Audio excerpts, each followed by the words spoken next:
Welcome back to my channel. आज की इस वीडियो में हम देखेंगे कुछ ज़रूरी शब्द जो अंग्रेजी में बोलने के काम आते हैं। तो चलिए हम हमारा सबसे पहला वर्ड देख लेते हैं जो है झुर्री यानी कि रिंकल। यहाँ पर W साइलेंट रहता है यानी कि रिंकल का मतलब क्या होता है, झुर्री। We can see wrinkles on the face of an old man. हम लोग झुर्रियाँ देख सकते हैं on the face of an old man. हम लोग एक बूढ़े आदमी के चेहरे पर झुर्रियाँ देख सकते हैं। तो चलिए अब हम लोग हमारा अगला वर्ड देख लेते हैं बिना रुके।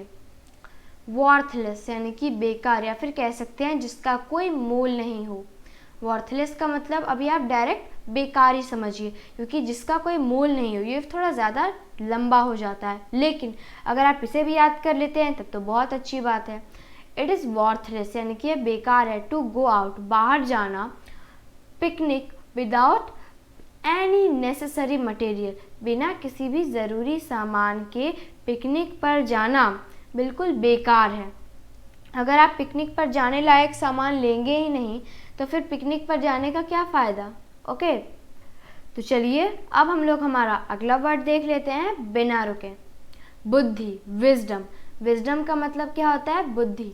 इसका यूज़ तो आपने कई बार देखा होगा, तो आइए इसका एक एग्जाम्पल भी देख लेते हैं। Everyone is familiar to his wisdom. हर कोई परिचित है उसकी बुद्धिमानी से, या फिर कह सकते हैं हर कोई उसकी बुद्धि से परिचित है। ही कैन सॉल्व, वह सुलझा सकता है, एनी प्रॉब्लम, किसी भी मुश्किल को, या फिर कह सकते हैं किसी भी प्रॉब्लम को, इन अ मिनट, एक मिनट में वो किसी भी प्रॉब्लम को, किसी भी मुश्किल को सुलझा सकता है। ओके, तो चलिए अब हम लोग हमारा अगला वर्ड देख लेते हैं बिना रुके। समर्थन करना, विंडिकेट। विंडिकेट का मतलब क्या होता है, बिल्कुल सही, समर्थन करना। ओके, इसका एग्जाम्पल है ही इज़ कॉन्फिडेंट, उसे पूरा भरोसा है, डैट की हिज डिसीजन, उसका फैसला, विल बी विंडिकेट यानी कि उसके फैसले का समर्थन होगा। उसे पूरा भरोसा है कि उसके फैसले का विल बी विंडिकेट यानी कि समर्थन होगा। ओके, विल मतलब गागेगी, और इसका मतलब वो फ्यूचर के बारे में सोच रहा है कि भविष्य में वो जो भी फैसले लेगा सबको इसका समर्थन करेंगे। सबको ही सोचेंगे कि अगर इसने ये फैसला लिया है तो उसके पीछे कोई ना कोई अच्छा कारण ही छुपा होगा। ओके, तो चलिए अब हम लोग आगे बढ़ते हैं बिना रुके।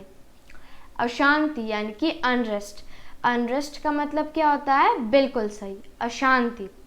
We can see unrest in the different parts of the country time to time. We can see, हम देख सकते हैं, क्या देख सकते हैं, unrest, अशांति, in the different parts of the country यानी कि देश के विभिन्न भागों में, या फिर कह सकते हैं देश के अलग अलग भागों में हम लोग देख सकते हैं। तो क्या देख सकते हैं, unrest, we can see unrest, हम लोग अशांति देख सकते हैं।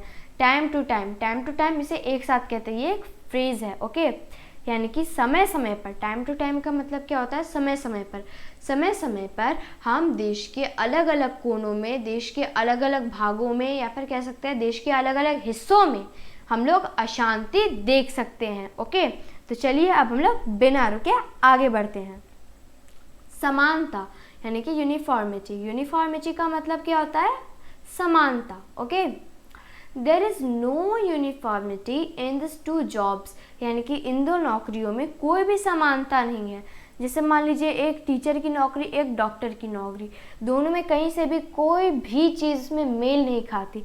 टीचर सबसे पहली बात बच्चों को पढ़ाते हैं, डॉक्टर सबसे पहली बात वो मरीजों का इलाज करते हैं, वो तो बच्चों को नहीं पढ़ाते हैं, और ना ही टीचर मरीजों का इलाज करते हैं। ओके, यानी कि सभी नौकरियां अलग अलग है, कोई भी सेम टू सेम नहीं है। हाँ, हो सकता है कि किसी में थोड़ी बहुत समानता आ जाए, लेकिन सभी नौकरियां ऐसे अलग अलग होती है। इंजीनियर की नौकरी होती है, वकील की नौकरी होती है, डॉक्टर की नौकरी होती है, टीचर की नौकरी होती है। आप जो चाहे वो वाली नौकरी आप ज्वाइन कर सकते हैं। ओके, तो चलिए अब हम लोग हमारा अगला वर्ड देख लेते हैं बिना रुके। विश्वासघाती, treacherous.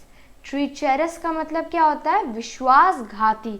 There are only few people who are treacherous and that is why we never trust anyone. There are only few people, ऐसे कुछ ही लोग हैं हु आर ट्रीचरस, जो कि विश्वासघाती है, एंड और डेट इज़ वाई, यही कारण है, वी नेवर ट्रस्ट एनीवन, हमें किसी के ऊपर भी विश्वास नहीं करना चाहिए।